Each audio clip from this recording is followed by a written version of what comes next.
আসসালামু আলাইকুম ওরহমতুল্লাহি ওবারাকাতু। সম্মানিত আমার ফ্রেন্ড ফলোয়ার, এই মুহূর্তে আমার ভিডিওটা যারা দেখতেছেন, দয়া করে সামান্য একটু ধৈর্য সহকারে আমার কথাগুলো শুনবেন। আমার কথার মধ্যে যদি ভুল ত্রুটি থাকে অবশ্যই আমাকে জানাবেন, শুধরিয়ে দিবেন। এবং যদি ভুল ত্রুটি না থাকে, আমার কথার দ্বারা যদি আপনার উন্নতি হয়, তাও আমাকে একটু আপনি আমার কমেন্টস বক্সে জানিয়ে দিবেন। যদি আমার ভিডিওটা আপনাদের কাছে ভালো লাগে তাহলে অবশ্যই ভিডিওটা শেয়ার করতে ভুলবেন না। চলুন, আমি কি বলতে চাচ্ছিলাম আজকে, আমাদের প্রত্যেকেরই সমাজ আছে, প্রত্যেক মানুষের সমাজ আছে। কারো ধনী, কারো গরিব কেউ ধনী। প্রত্যেক মানুষের একটা যার যার মতো একটা সমাজ আছে।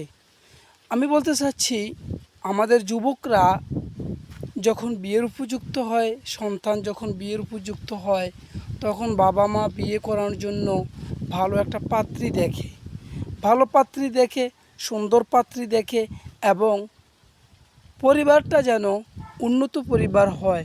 মিয়া ভুঁইয়া বংশ, মিজি পাটোয়ারি এরকম যাই হোক না কেন, মিলিয়ে দেখে যে পরিবারটা ভালো কি না, এবং এর সাথে সাথে এটাও চায় যে তারা পয়সাওয়ালা কিনা, মেয়ের বাবা পয়সাওয়ালা কিনা, এবং মেয়ের বাবা আমরা যখন যা কিছু আমাদের চাহিদা হবে ছেলের বাবা মায়ের ওই চাহিদাটা পূরণ করতে পারবে কিনা, এমনও দেখে। তো আমি বলছি, শুনুন, আপনি যুবক, বিয়ে করা আপনার উপর ফরজে দায়িত্ব। আর বাবা মায়ের উপরে হক হচ্ছে সন্তানকে বিয়ে করিয়ে দেওয়া। সন্তান যখন উপযুক্ত হয়, চাই ছেলে চাই মেয়ে, তখন মেয়ে হলে মেয়েকে বিয়ে দিয়ে দেওয়া, আর ছেলে হলে ছেলেকে বিবাহ করানো। আমার কথা হচ্ছে, ভাই, আপনাকে আপনার বাবা মা বিয়ে করাবে, বিয়ে করানোর পর আপনি নতুন নববধূ ঘরে নিয়ে আসবেন।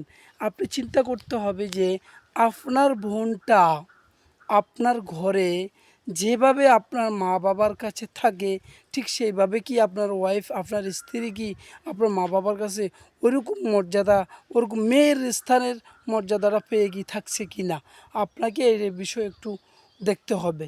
বিষয়টা হচ্ছে কি, একটা মেয়ে যখন ভূমিষ্ঠ হয় দুনিয়াতে, তখন একটা বাবা মায়ের আদরে লালিত পালিত হয়। মা এমনও আছে যে মা কখনো কাজের জন্য মেয়েটাকে বলে না। কত কষ্ট করে বাবা মা পরিশ্রম, হাড়ভাঙা পরিশ্রম করে টাকা পয়সা উপার্জন করে ওই টাকা পয়সা দিয়ে মেয়েকে ভালো একটা শিক্ষা প্রতিষ্ঠানে পড়ালেখা করে শিক্ষিত করে তোলে। কিন্তু এই মেয়েটা যখন স্বামীকে আপন করে, স্বামীর সংসারকে আপন করে স্বামীর পরিবারে আসে, তখন কি হয়?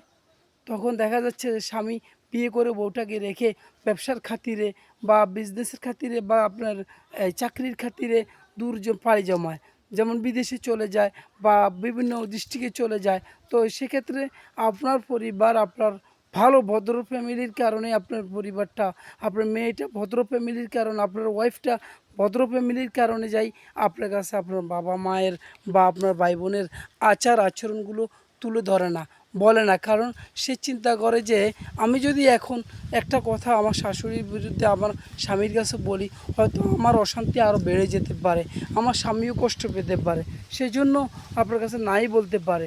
তবে আপনাকে বলবো শেষ কথা, আপনি অবশ্যই ভাই, আপনি একজন যুবক, আপনি একজন পুরুষ, আপনি অবশ্যই একটু অ্যাঙ্গেলে আড়ালে থেকে আপনি জানবেন আপনার মায়ের চরিত্রটা, আপনার বাবার ক্যারেক্টারটা, আপনার বোনের ভাষাগুলো আপনি একটু বোঝার চেষ্টা করবেন। তাহলে আর আপনার স্ত্রীকে আপনার কাছে খারাপ মনে হবে না, আর আপনার স্ত্রীও খারাপ মন নিয়ে দুঃখে দুঃখে আপনার সংসারে যন্ত্রণায় দুঃখে দুঃখে মরতে হবে না। আপনি যদি একটু খেয়াল করেন তাহলে অবশ্যই আপনি এগুলো সংশোধন করতে পারবেন। আমি বলছি কি, মাকে মায়ের মতো বুঝাবেন, বাবাকে বাবার মতো বুঝাবেন, বোনকে বোনের মতো বুঝাবেন, আর স্ত্রীকে স্ত্রীর মতো ভালোবাসা দিয়ে বুঝাবেন। ধন্যবাদ।